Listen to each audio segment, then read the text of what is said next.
Hindi mo kailangang magkaroon ng mas maraming oras, mas malaking halaga ng pera, o mas maraming karanasan para makamit ang anumang layunin. Ang tunay na kailangan mo ay itigil ang paniniwala sa lahat ng itinuro sa iyo tungkol sa tagumpay. Sapagkat ang katotohanan ay ito, kaya mong abutin ang kahit anong mithiin sa loob lamang ng 7 araw. Kahit nakasalukuyan kang walang pera, nawawala ang direksyon, walang suporta at tila nawawalan ng pag-asa. At kung sa tingin mo ay imposibleng mangyari ito, iyon mismo ang dahilan kung bakit kailangan mong pakinggan ang susunod na bahagi. Sapagkat ang imposibleng bagay ay umiiral lamang para sa mga taong ayaw tumingin sa loob ng kanilang sarili. Naisip mo na ba kung bakit, sa kabila ng lahat ng pagsusumikap, pag-aaral, at mabuting hangarin, karamihan sa mga tao ay hindi pa rin naaabot ang kanilang pinakaasam na mga layunin? Sinasabi nilang nais nilang baguhin ang kanilang buhay, makamit ang kalayaan sa pananalapi, magbawas ng timbang, sumulat ng isang aklat, magsimula ng negosyo, o makahanap ng tunay na pag-ibig, ngunit ang totoo, karamihan sa kanila ay hindi man lang lumalagpas sa yugto ng intensyon. Alam mo ba kung bakit? Dahil hindi pa talaga sila nagpasya. Tingnan mo, ang tunay na pagpapasya ay hindi lang basta pagsasabi ng maganda siguro kung mangyari ito. Ang tunay na desisyon ay ang pagputol sa lahat ng ibang posibilidad. Ito ay ang emosyonal na pangakong hindi na babalikan pa ang dati, kahit hindi mo pa alam kung paano ito mangyayari. Nauuna ang desisyon bago ang plano, hindi kabaligtaran. Ngunit ang problema ay karamihan sa mga tao ay naghihintay muna ng katiyakan, suporta, oras o pera bago sila magdesisyon. At iyon ay isang pagkakamali. Noong unang bahagi ng dekada 90, habang ako'y nasa eroplano papunta sa lungsod ng Kuala Lumpur, isang biyahe na tumagal ng higit sa 25 oras, ako ay mag-isa sa aking sarili, gaya ng nakasanayan. Hindi ako nanonood ng mga pelikula habang lumilipad. Ako ay nag-iisip. Nagmumuni-muni. Nagsusulat. Para sa akin, iyon ang aking lumilipad na laboratorio. At doon, sa gitna ng tila pagkabagot, habang nagsusulat ng mga numero sa isang piraso ng papel, naitanong ko sa sarili ko, ano ba talaga ang dahilan kung bakit may mga taong kumikita ng $1,000,000? At higit pa roon, bakit tila napakahirap nitong maabot para sa nakararami? Sa sandaling iyon, sa pagitan ng mga ideya at pagsusulat, biglang lumitaw sa akin ng malinaw ang isang bagay na lubos na nagbago ng direksyon ng aking buhay at ng libo-libong tao pagkatapos. Ang mga taong nakakamit ng malalaking layunin ay yaong mga nagpasya. Lumikha sila ng maraming pinagkukunan ng kita. Hindi nila hinintay na luminaw ang landas, nagpasya sila, at kusang lumitaw ang daan. Dahil sa pagninilay na yon, agad akong tumawag paglapag sa aking kaibigan na si Mark Victor Hansen. Pagkatapos ay kinausap ko si Jack Canfield. Mula roon, isinilang ang $1 Million Forum na sa kalaunan ay naging daan upang mabuo ang serye ng mga aklat na Chicken Soup for the Soul, isang tagumpay sa larangan ng paglalathala na kumita ng tinatayang mahigit sa ₱70 bilyong. Wala ni isa sa mga bagay na yon ang maaaring nangyari kung hindi ako gumawa ng malinaw na desisyon, kahit wala akong katiyakan. Nakapagtataka kung paano karamihan sa mga tao ay palaging naghihintay ng tamang panahon. Ngunit sabihin mo sa akin, kailan ka huling nagpasya ng buo ang loob na mangyayari talaga ang isang bagay sa iyong buhay? At hindi ko tinutukoy ang simpleng pagnanais. Ang ibig kong sabihin ay ang uri ng desisyon na sumisibol sa kailaliman ng iyong pagkatao at nagsasabing, hindi na ako babalik. Mangyayari ito dahil ako mismo ang nagtakda nito. Naranasan mo na ba yon? Maraming tao ang nagsasabing natatakot silang mabigo. Ngunit ang totoo, ang higit nilang kinatatakutan ay ang kapangyarihang kaakibat ng tunay na desisyon. Sapagkat kapag ikaw ay nagpasya, iiwan mo ang lahat ng dahilan. Hindi mo na maaaring isisi sa ekonomiya, sa iyong amo, sa iyong mga magulang, sa kapareha o sa gobyerno. Ang pananagutan ay haharapin mo sa salamin. At iyan ang nakakatakot. Ngunit doon mismo matatagpuan ang kapangyarihan. Kapag ikaw ay nagdesisyon ng totoo, ang iyong isipan sa ilalim ng kamalayan ay magsisimulang kumilos pabor sa iyo. Magsisimula itong maghanap ng mga daan, tao at pagkakataon. Ang panlabas na mundo ay magsisimulang mag-ayos-ayon sa bagong utos na ibinigay mo mula sa loob. Ngunit bakit, kahit naintindihan ito ng marami, patuloy pa rin silang hindi makapagdesisyon? Sapagkat mula pagkabata, sinanay silang iwasan ang panganib. Itinuro sa kanila na ang pagkakamali ay pagkatalo. Na ang pagbabago ay mapanganib. Na ang pagnanais ng higit pa ay kasakiman. Marahil ay narinig mo rin, huwag kang mangarap ng masyadong mataas, baka mabigo ka lang. At nanatili ito sa isipan mo na parang isang mental na virus. Isang di nakikitang bilangguan na pumipigil sa bawat seryosong pagsubok mong magbago. Ayon sa isang pag-aaral ng pamantasan ng Scranton, 72% ng mga tao ay hindi natutupad ang kanilang mga resolusyon tuwing bagong taon. At karamihan ay sumusuko sa kanilang mga layunin sa loob lamang ng unang mga linggo. Hindi ito dahil sa katamaran, kakulangan sa kakayahan, o kamalasan. Nangyayari ito dahil hindi nila tunay na pinasya ang mga layunin na yon. Mga simpleng hangarin lamang ito na itinapon sa hangin. Ngayon, nais kong hamunin ka, kung mayroon ka lamang 7 araw upang makamit ang isang mahalagang layunin, ano kaya ang pipiliin mo? Pag-isipan. Damhin. Isulat. Ilarawan sa isipan. Pumili ka ng isa lamang. Hindi listahan. Isa lang. At sa loob ng 7 araw, ituon mo ang lahat ng iyong lakas at atensyon dito. Gumising ka sa umaga na iniisip ito. Matulog na pinapantasya ito. Pag-usapan mo lang ito sa mga taong naniniwala. Isulat mo ito sa isang papel at basahin mo ito ng malakas 6 na beses bawat araw. Maaring tanungin mo, paano kung hindi ko magawa? At ako'y magtatanong din, paano kung magawa mo? Naibigay mo na ba sa iyong sarili ang pagkakataong mabuhay na dala ang posibilidad na yon? Tigilan mo na ang pagsubok. Ang pagsubok ay ang paboritong dahilan ng isipan na natatakot. Magpasya ka. Ang desisyon ang nagbubukas ng pinto sa lahat ng bagay na iyong ninanais. Para sa akin, ang pagpapasya ay ang pagtalikod sa isang buhay na walang direksyon, puno ng mga mabababang uri ng trabaho at pagkakautang, tungo sa isang paglalakbay na nagbunga ng yaman, kalayaan at isang pamana. At lahat ng iyon ay nagsimula sa isang payak na sandali, sa isang ballpen, at isang makulit na pag-isip na nagsasabing may mas malaking bagay na naghihintay para sa akin. At ganoon din sa iyo. Isa kang buhay na pagsasakatawan ng isang walang hanggang kapangyarihan. Ang iyong isipan ay hindi basta kasangkapan lamang. Ito ang daanan kung saan nagaganap ang mga himala. Ngunit ito'y gumagalaw lamang matapos ang desisyon. Kaya ngayon, tumingin ka sa iyong buhay. Aling bahagi ang tila nakatigil dahil naghihintay ka ng pagbabagong magmumula sa labas. Ngayon, baliktarin mo. Magsimula ka sa loob. Pumili. Ipahayag. Kumilos. Kapag ikaw ay tunay na nagpasya, ang buong sansinukob ay nagsisimulang umayon sa iyong pasya. Hindi ito salamang ka. Isa itong batas. At ang batas ay hindi kailanman pumapalya. Lahat ng bagay sa universo ay gawa sa enerhiya. Lahat ay may panginginig. Lahat ay naglalabas ng partikular na dalas. At hindi ito opinyon, ito ay agham. Naipakita na ng pisikang quantum na ang tinatawag nating materya ay talagang enerhiya lamang na nakaayos sa mga tiyak na pattern. At ikaw, sa pamamagitan ng iyong mga iniisip, damdamin, at layunin, ay patuloy na nagpapadala ng isang uri ng panginginig ngayon din, habang nakikinig ka sa tinig ko.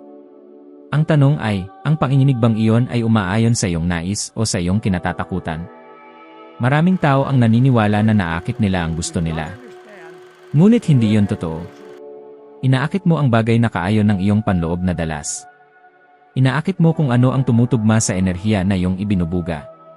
Maaaring nais mo ang kasaganaan, ngunit kung ang nangingibabaw sa iyo ay kakulangan, pagkakasala, o takot, patuloy mong mararanasan ang mga bagay na iyon.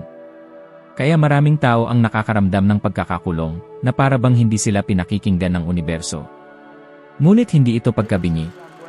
Tumutugon lamang ito sa aktwal mong panginginig, hindi sa mga imahinasyong pinangarap mo sa loob ng ilang minuto kada araw. May isang pagkakataon na nakausap ko ang isang grupo ng kabataan sa isang hotel. Tinanong ako ng isa sa kanila tungkol sa batas ng pag-akit. Sabi ko, isantabi mo muna ang batas ng pag-akit. Bago ka mag-isip tungkol sa pag-akit ng anuman, tanungin mo muna ang sarili mo, paano ko ba talaga nararamdaman ang sarili ko ngayon? Biglang natahimik ang buong silid. Wala ni isa ang umasa sa tanong na yon. Ngunit iyon ang susi.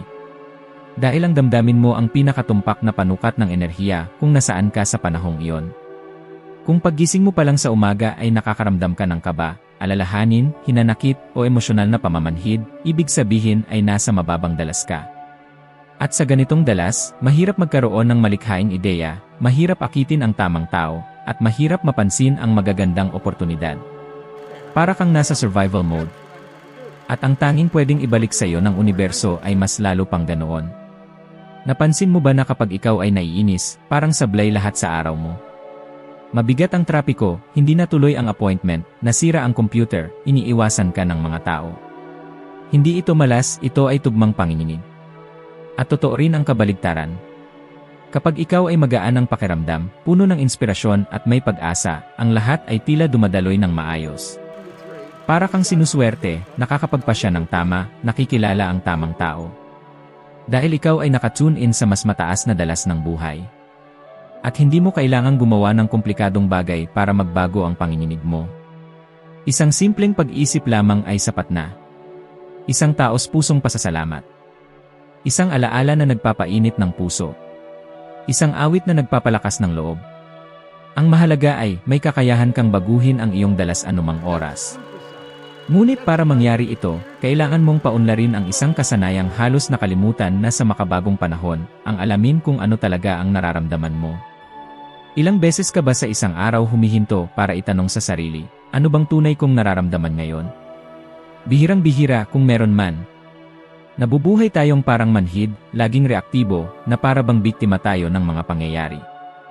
Ngunit isa yang malaking kasinungalingan. Tayo ang pinagmumulan. Tayo ang dahilan. Tayo ang tagapagpalabas ng enerhiya na humuhubog sa ating katotohanan. Ang mundo ay hindi basta nangyayari sa atin, tumutugon ito sa atin.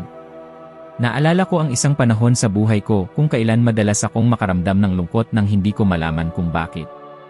Sinisi ko ang kawalan ng pera, ang hirap ng nakaraan, ang kakulangan sa edukasyon. Pero dumating ang isang sandali na naunawaan ko ang lahat, wala akong biktima kundi ang sarili ko. Nakulong ako sa mababang dalas dahil paulit-ulit kong pinapakain ang sarili ng negatibong kaisipan nang hindi ko namamalayan.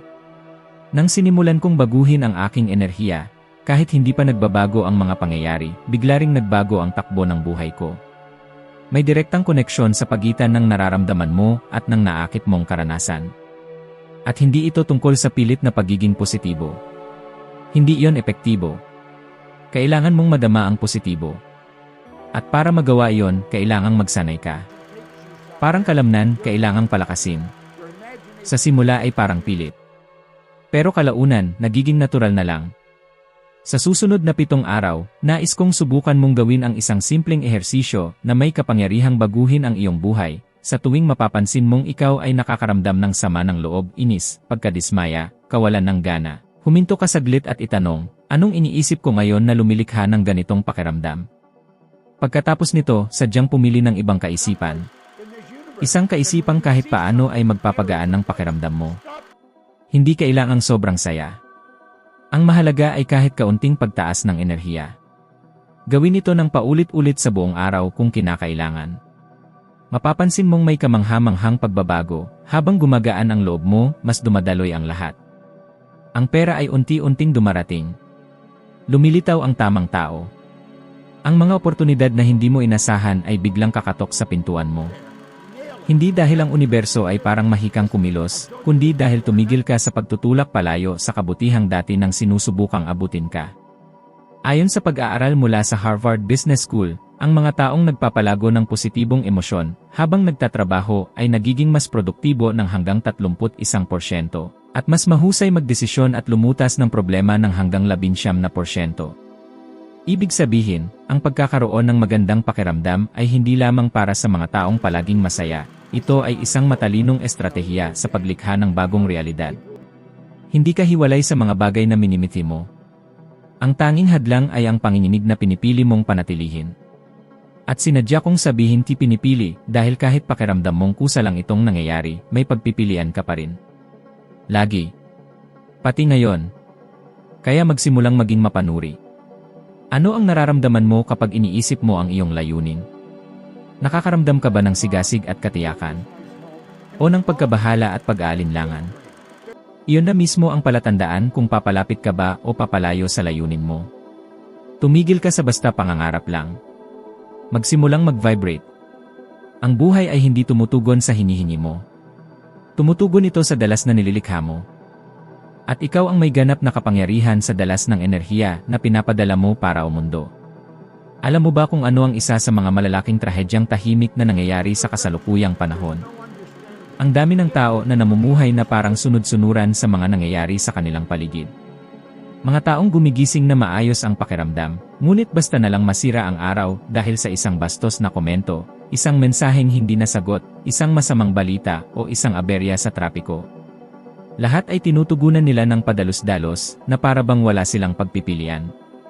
Ang hindi nila napapansin ay, sa tuwing sila ay kumikilos ng walang kamalayan, ibinibigay nila ang kanilang kapangyarihan sa ibang tao o sitwasyon. Ang totoo, nagsisimula ka lamang makamit ang mga pambihirang layunin kapag natutunan mong huminto sa pag-react at simulan ang pagresponde. Ang pagkakaibang ito ay kayang baguhin ang lahat.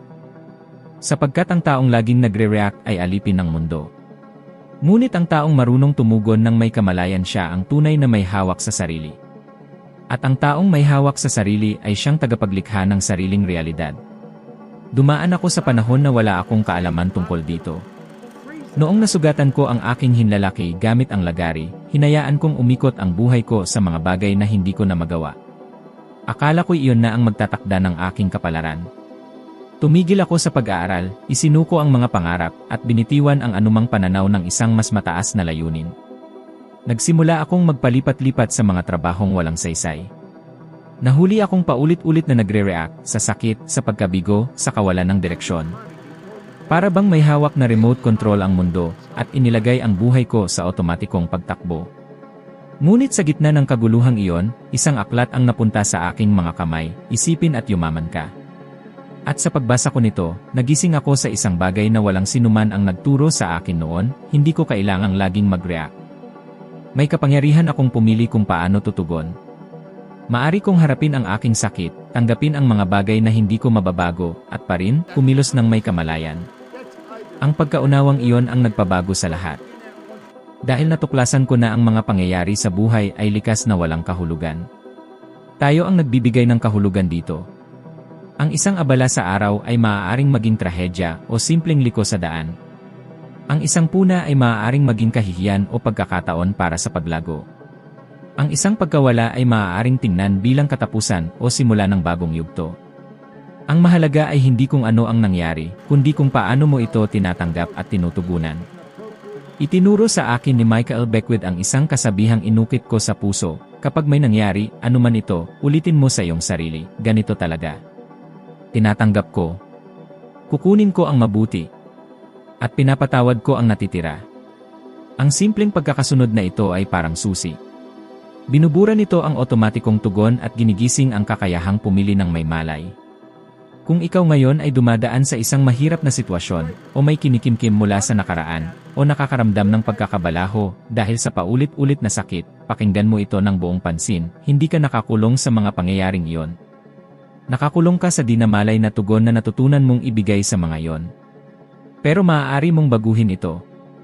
Kahit anong oras. Maging ngayon mismo. Ang pagtanggap ay hindi nangangahulugang pagsuko.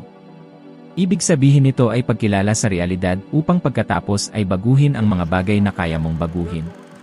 Kapag tinanggap mo ang nangyari, pinapatigil mo ang walang saysay na pagdurusa. Hindi mo na pinipilit baguhin ang isang bagay na tapos na.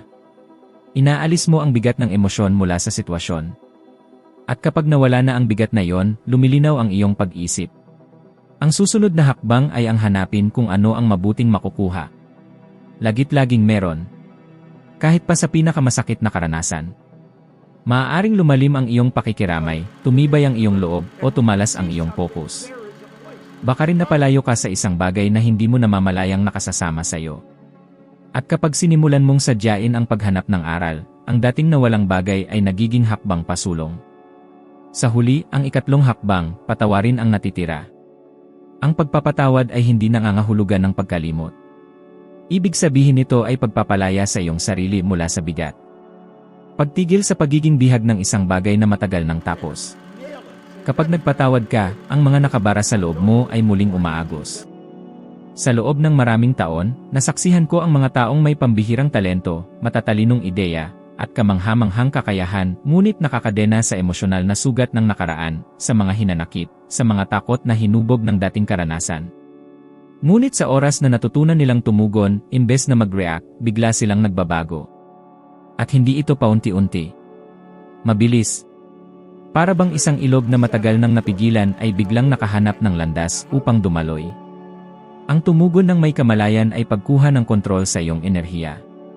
Ito ay ang hindi pagbibigay ng kapangyarihan sa mundo upang diktahan ang iyong kalooban. Ito ay ang pagpili na sabihin, pipiliin ko kung paano ako makakaramdam. Pipiliin ko kung paano ako mag-isip. Pipiliin ko kung paano ako kikilos.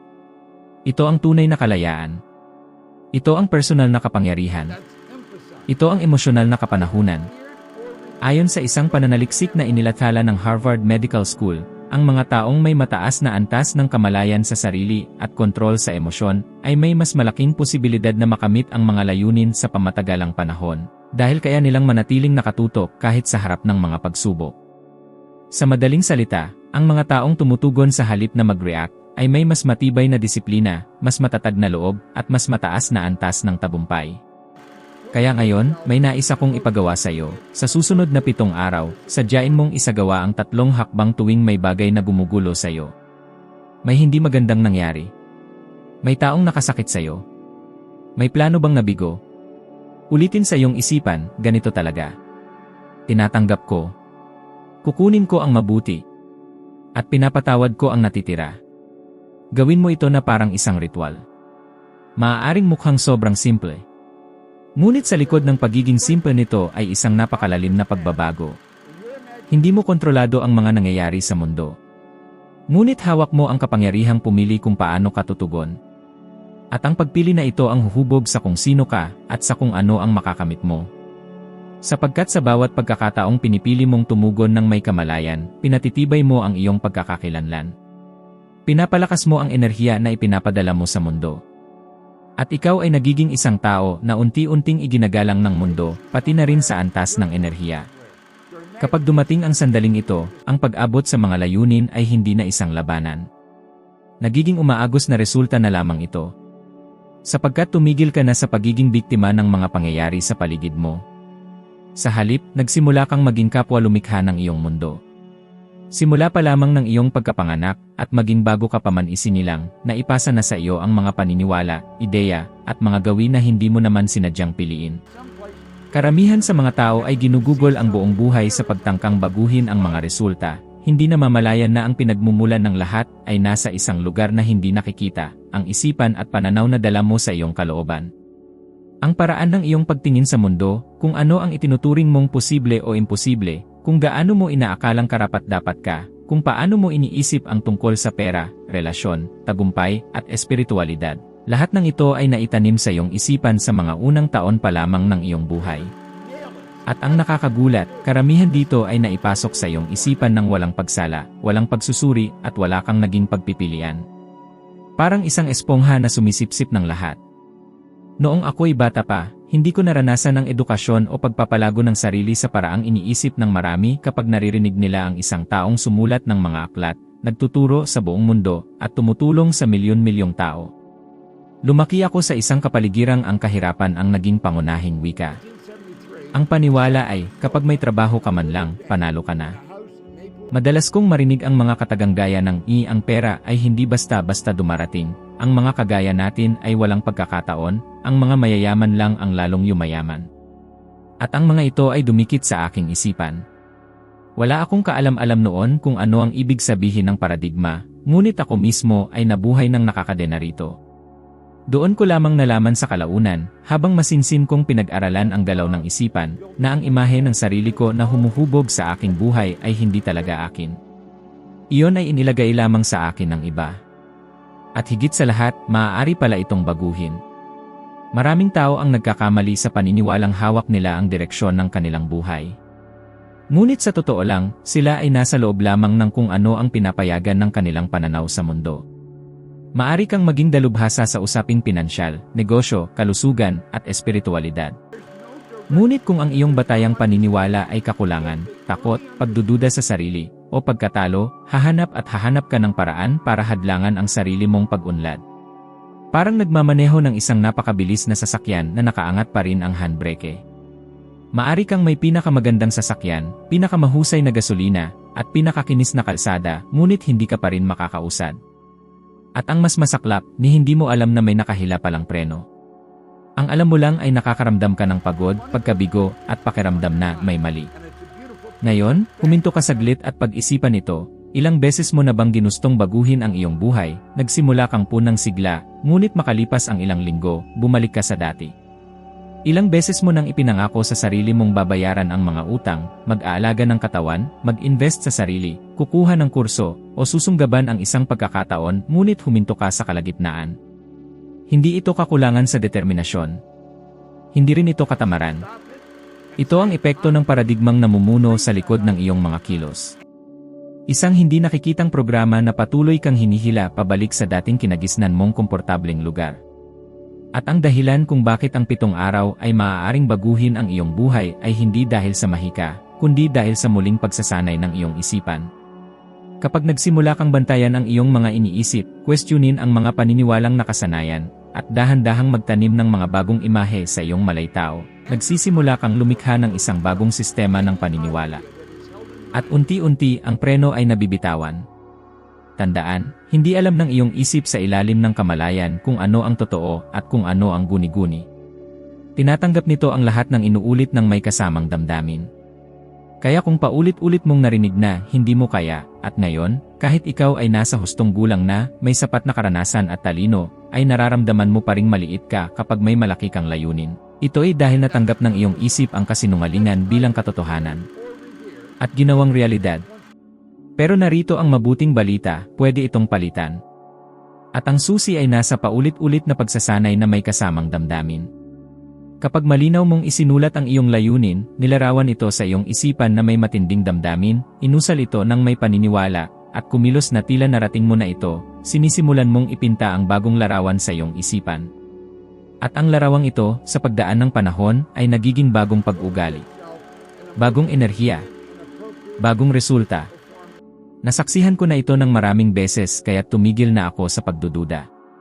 Mga taong buong buhay nilang nadurog ang tingin sa sarili, biglang nadiskubre na maaari pala silang maging ibang tao. Na kaya pala nilang palitan ang paraan ng pagtingin sa sarili. At kapag nangyari ito, lahat sa paligid ay nagbabago rin. Sapagkat ang mundo ay hindi kung ano siya, kundi kung sino ka. Hindi ito basta positibong pag-isip. Ito ay ang pagsasaayos ng sistemang nagpapatakbo sa lahat. Hindi mo naakit ang gusto mo. Inaakit mo kung sino ka. At kung sino ka ay hinuhubog ng paniniwalang kumikilos sa likod ng iyong isipan. Kaya nais kitang hamunin na gawin ang isang bagay na kakaunti lang ang may lakas ng loob. Sa loob ng susunod na 7 araw, bigyang pansin ang mga linyang otomatiko mong sinasabi. Pakinggan mo kung ano ang sinasabi mo tungkol sa pera, oras, kakayahan, at pagiging karapat-dapat. Sa bawat pagkakataong marinig mo ang isang pahayag na humahadlang sa'yo, gaya ng ang hirap naman ito, ganito na talaga ako, wala akong oras, hindi ako para dyan, huminto ka agad. Humina ka ng malalim. At palitan mo ito ng isang malinaw at makapangyarihang paniniwala, gaya ng, unti-unti kong natutunan na gawin ito ng madali, o pinipili kong mag-isip ng mas bukas ngayon. Ang simpleng gawain ito, kapag inulit mo ng paulit-ulit sa bawat araw, ay sisira sa pundasyon ng lumang sistema. Matutulungan kang bitawan ang lumang preno. At habang ginagawa mo ito, mararamdaman mong gumagaan ang lahat. Dahil ang dating tila imposibleng bagay ay nagiging abot kamay. At ang dating malayo ay unti-unting lumalapit sa iyo. Hindi dahil nagbago ang mundo. Ngunit ang dahilan ng pagbabagong iyon ay dahil nagbago ka sa loob. At kapag iyon ang nangyari, lahat sa labas ay nagsisimulang magbago rin. Ang realidad na iyong nararanasan ay refleksyon lamang ng paniniwala mo tungkol sa iyong sarili. At diyan, kaibigan, nakatago ang sandaling bumabaligtad ang lahat. Ang susi. Ang lihim na kayang magbukas ng anumang layunin na meron ka sa buhay. Hindi mo kailangang baguhin ang buong buhay mo. Ang kailangan mo lang ay isang panibagong pananaw tungkol sa sarili. At ang bagong pagkataong iyon ay handang isilang mula sa loob mo. Sa mismong sandaling ito, karamihan sa mga tao ay naniniwala na ang tunay na pagbabago ay nangangailangan ng mahabang panahon, ilang buwan, ilang taon, o minsan pa nga'y isang buong buhay. Ngunit ang paniniwalang iyan ay isa sa mga pinakamatinding ilusyon na tinanggap ng isipan ng tao. Ang totoo, at maaaring ikagulat mo, ang pagbabago ay nangyayari sa isang iglap lamang, sa mismong sandaling pinili mong hindi na muling maging kapareho ng dati mong sarili. Maaaring daladala mo ang mga sugat ng nakaraan sa loob ng 15 taon, mga utang na hindi pa bayad sa loob ng 10 taon, at mga insekuridad mula pagkabata. Ngunit lahat ng iyon ay pwedeng magsimulang gumuho sa araw na ito, sa mismong sandaling ito, kung pipiliin mong gawin ang isang bagay na kakaunti lamang ang may tapang na gawin, ang akuin ang buong responsibilidad sa iyong buhay. Ganap na pananagutan. Ibig sabihin nito ay itigil ang pagbibintang. Tigilan ang pagsisi sa mga magulang, sa paaralan, sa pamahalaan, sa dating karelasyon, sa krisis, sa kapalaran, sa bituin, sa nakaraan. Ibig sabihin nito ay tumingin ka sa salamin, ng may tapang at katapatan, at sabihin, ang buhay na meron ako ngayon ay resulta ng mga bagay na tinanggap ko, pinayagan ko, at pinaniwalaan kong posible hanggang sa puntong ito. Sa simula, masakit ito. Dahil ang ego mo ay lalaban. Sasabihin nito, pero nasaktan ako. Tinanggihan ako. Niloko ako. At maaaring totoo nga yon. Pero ang mahalaga ay hindi kung ano ang ginawa nila sa iyo, kundi kung ano ang gagawin mo tungkol dito mula ngayon. Alam ko ang pakiramdam. Naranasan ko yan. Ako mismo ay naging biktima ng sarili kong kwento sa loob ng maraming taon. Nang iniwan ko ang pag-aaral, nang naputol ang daliri ko sa isang lagari, nang lumilipat-lipat ako ng trabaho, naglilinis ng sasakyan, nagpapalit ng gulong, nabubuhay sa otomatikong takbo ng araw-araw paulit-ulit kong sinasabi sa sarili na hindi patas ang mundo. Na para lang sa ilan ang tagumpay. Na nakasulat na ang kwento ko. Ngunit nagsimulang magbago ang lahat nang itigil ko ang pagsisi sa mundo at sinimulan kong akuin ang bawat pasya. Bawat kaisipan. Bawat paniniwala. At napagtanto ko na ang ganap na pananagutan ay hindi pasanin kundi kalayaan. Dahil kung kasalanan ng iba, ibig sabihin ay nakatali ako. Ngunit kung ako ang may pananagutan, nasa akin din ang kapangyarihan. At tandaan mo, ang pananagutan ay hindi kapareho ng kasalanan. Ang pagkakasala ay nagpapahinto. Ngunit ang pananagutan ay nagpapalaya. Ang kasalanan ay nakatingin sa nakaraan. Ang pananagutan ay nakatuon sa kung anong pwedeng mangyari. May dumarating na sandali sa buhay kung kailan humihinto ka sa pagtatanong ng bakit nangyayari sa akin ito, at nagsisimula kang magtanong ng para saan ito nangyayari sa akin. At sa mismong sandaling iyon, nagsisimulang magbago ang lahat. Dahil ikaw ay nagbabago. Isipin mo ang isang tao tulad ni Oprah Winfrey. Pwede sana siyang malugmok sa pait ng kanyang nakaraan. Inabuso siya sa murang edad, nakaranas ng diskriminasyon, tinanggihan ng lipunan, at dumanas ng labis na kahirapan. Ngunit dumating ang araw na sinabi niya, ako ang may pananagutan sa kung sino ang aking magiging tao. At naging isa siya sa pinakamakapangyarihang babae sa buong mundo. Sa kabilang banda, isipin mo rin ang mga taong paulit-ulit pa ring sinisisi ang iba hanggang ngayon. Na sinasabi, hindi ko naabot ang pangarap ko kasi sinabotahe ako. Buong buhay nila ay paikot-ikot sa emosyon, mula kasabikan papuntang pagkadismaya, pero hindi umaabante. Dahil habang ang pananagutan ay nasa ibang tao, ang solusyon ay nasa kamay din ng iba. Gusto mo bang lumabas sa ganitong siklo? Kung gayon, makinig ka ng mabuti, sa loob ng susunod na 7 araw, tigilan mo ang pagdadahilan. Basta't itigil mo. Sa bawat pagkakataon na may hindi umayon sa plano, sa halip na humanap ng sisisihin, itanong mo sa sarili, ano ang pwede kong nagawa ng mas maayos dito? Ano ang matututunan ko mula rito? Ano ang pipiliin kong tugon sa ngayon? Ang pagsasanay na ito, kung gagawin mo ng tapat, ay magbibigay sa iyo ng higit na kapangyarihan kaysa sa kahit anong aklat o kurso. Dahil nito, mawawala ka sa papel ng biktima, at pupunta ka sa papel ng tagapaglikha ng sarili mong realidad. At hindi ibig sabihin nito na magiging madali ang lahat. Ngunit ito'y nangangahulugang nasa kamay mo na ang direksyon. At kapag nasa kamay mo ang renda, kahit ang pinakamatigas na kabayo ay pwedeng sumunod sa bagong landas. Ayon sa mga pag-aaral na inilathala ng American Psychological Association, ang mga taong may mataas na antas ng personal na pananagutan ay mas may mataas na antas ng kasiyahan, kagalingan, at pagpapahalaga sa sarili. At hindi mahirap intindihin kung bakit. Hindi sila naghihintay na may sumagip sa kanila. Inililigtas nila ang kanilang sarili. Hindi mo kailangang baguhin ang buong mundo ngayon. Ang kailangan mo lang ay baguhin ang sarili mo, at tanggapin na ikaw ang may hawak ng kapangyarihang bumuo ng buhay na ninanais mo, gaano man kahirap ang mga tao o pangyayaring hinarap mo noon. At kapag inangkin mo ito, hindi ka na nabubuhay lamang bilang bunga ng mga pangyayari kundi bilang sanhi ng mga ito. Hindi ka na puppet ng sitwasyon, kundi konduktor ng iyong simponya. Ang oras para baguhin ang lahat ay ngayon. At ang tanging kailangan ay tigilan mo ang pagtakas at simulan mong akuin ang responsibilidad. Dahil kung ano mang inaako mo, ay maaari mong baguhin. At kung ano man ang iyong binabago, ay nagbabago rin sa paligid mo.